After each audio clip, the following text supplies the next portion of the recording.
नमस्कार शिखा सोमपुर को आपण मानक बहुत बहुत स्वागत मुझे ओडिशार गोटे ऑथेंटिक रेसिपी जोटा कि कोसला साग तरकारी तार रेसिपी नहीं आसी आसत देखा ये रेसिपी मुझे किपर बनाऊँगी भिडियोटी आरंभ करने पूर्व जदि आपण मैंने पर्यंत मो चैनल नुआ अच्छा और आपण मानक मो भिडियो गुड़िक भल लगुच तेबे मो चैनल को निश्चय सब्सक्राइब करूँ पाखे थी बेल आइकन को निश्चय क्लिक करूँ जहाद्वारा नुआ नुआ भिडियोर नोटिफिकेशन आपण मैंने पाइपर। देखंतु मुझे नहीं कोसला साग मूला बैगण टमाटो सारू आलू कखारू एबे आकु सब काटी नबा। एठी मो साग को धोईकी नहीं आसी एबे साग को काटी नबा। देखंतु साग को छोट छोट करी काटिबा।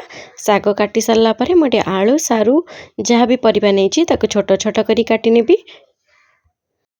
एठी मो साग सब काटी सारला परे एठी मो बैगण को काटुची। बैगण को आमे काटिला मात्रे सांगे सांगे पानी रे पकई दबा नले सेटा कइंछिया हे जिवो जमा भी सिजिबनी तरकारी कला बेले। देखंतु बैगण को मु छोट छोट करी काटी नउची। बैगण काटी सारला परे एठी मो मूला को हल्का चोपा छड़े नउची।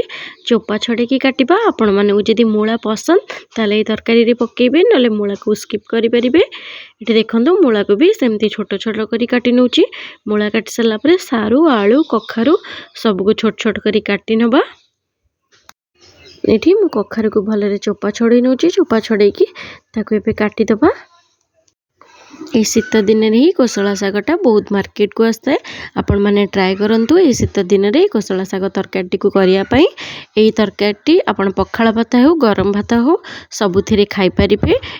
एठी मु सब परिबा को काटी देली। परिबा काटी सारला परे देखंतु मोटे मिक्सचर जार नेची तादरे अल्प सोरिष अल्प जीरा किछि रसुण और दुटी सुखिला लंका अल्प टिके अदा ताको पकेकी भलरे बाटी नबा। मसला बाटी सारला परे मैं गैस रे कड़ाई बसई दीची। एटी मु सोरिष तेल दउची। आपण माने ट्राए करिवे सोरिष तेल रे तरकारी को करिया पे। देखंतु एटी मु जो परिबा काटिथिली परिबा को कड़ाई रे दे सारला परे ताको हल्का टिके भाजी नबा। परिबार जो कंचा स्मेलटा थिबो सेटा पळेबो। तापरे मु एटी जो बाटण नेथिली तादरे टिके पानी पुरी की ताको दे दोची और तळर जो खदडा अंशटा सेटा को बाहर करि नउची। देखंतु एटी ताको हल्का गोळेई नेली। गोळेई सारला परे एटी स्वाद अनुसार लूण दे दोची। गोली सारा पर कि समय फुटा को छाड़ा। देखो ये मोर फुटीगला मुझे जी मोर पानी दरकार आपन को जी झोल पसंद आपड़ से पानी आधे देदेवे। पानी दे सारा पर मुझे हल्का गोलई नौची। ये मो हलदी गुंड और लंका गुंड दे दूची। आपण मानक जी राग पसंद आपड़ से देवे कारण मसला रे लंका बटा हो। ये देखो मुझे देलापर गोलई नेबी। तापर ये गोटे कभर देकी गैस फ्लेम को मीडियम रखिकी 10 मिनिट पर्यंत घोड़ी नबा। ये मोर 10 मिनिट हो गलानी। तरकारी आमर फुटिलानी। एबे बैगण को आम जो पानी रे पकई रखिबा बैगण को तरकारी रे पकई दबा। एबे गैस फ्लेम को टिके हाई कर दबा बैगणटा नले सिजिबनी। देखंतु मु बैगण पकई सारला पर गोटे कभर घोड़ी की 5 मिनिट पर्यंत हाई कर देइथिली। एबे काढ़ी दउची कभर काढ़ी के आउ थरे गोळेई नउची। एठी गोळेई सारा पर मु जो काटिकी रखिली टमाटो को आधे पकई दूची आउ हल्का आउ थे गोळेई नबा। गोळेई की आउ 10 मिनिट पर्यंत लो रु मीडियम फ्लेम रे बसैबा। एबे मु एथरे कवर काटिकी देखुची एठी हमर परिबा सिजिलानी कोन आपण हाथ रे चेक करिके देखिनेबे। मु प्रथमे गोळेई नउची एबे हाथ रे ताको चेक करिके देखिबे एठी हमर परिबा सिजिलानी कि नहीं। देखंतु मोर एठी आलू कखारू सारू सब मध्ये सिजि गलानी। एबे जो साग को काटिकी रखिची साग को आधे पकई दबा। एठी साग पकई सारला परे मु खरिकारे एमती हल्का हल्का साग को प्रेस कर दूची जेमती सागटा भी हमर भलरे सिजि जिवो। एठी मु गैस फ्लेम को मीडियम रखिची।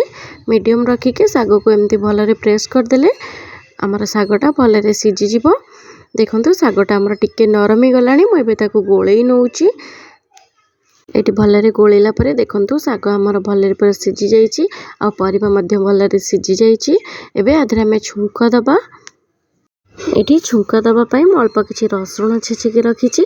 एटी गैस रे कड़ाई बसई देछि। देखंतु कड़ाई हमर गरम हे गलानी। मोठी सोरिष तेल दउची। तेल गरम हो सारा पर मुझे दुईटी सुखिला लंका देवी अल्प किसी जीरा देवी। जीरा ये आमर हल्का फुटीगला आम जो छेचिकी रखी रसुण से रसुण को देदेबा। ये मो रसुण को छेचिकी रखी रसुण को देदेकी हल्का टिके गोल्डन ब्राउन है पर्यंत भाजी नवा। बेसी भाजिले यार टेस्ट जमा भी भल लगे। देखो मोर हल्का हल्का हो गलानी रसुण मुझे जो तरकारी को रखी ढाली देकी सांगे सांगे कभर घोड़ी दबा तार जो बास्नाटा थी सेटा कभर घोड़ी देले ही रहिबो। एबे मु बड़ी की भाजी की रखी बड़ी की ताधरे पकई दूची पकईकी हल्का गोलई नबा। ये देखंतु मु हल्का गोलई नेली ये आमर रेडी हो गला कोसला साग तरकारी। आपण मैंने ये तरकारी को घरे निश्चिंत ट्राए करंतु। यार टेस्ट किपर लगे कमेंट रे जणेबे। वीडियोटी पसंद आसले मो चैनल को लाइक करेंगे शेयर करेंगे और सब्सक्राइब करेंगे। आपण मैंने जब फेसबुक पेज से देखुं मो पेज को फॉलो करने को जमा भी भूलिए। Thank you.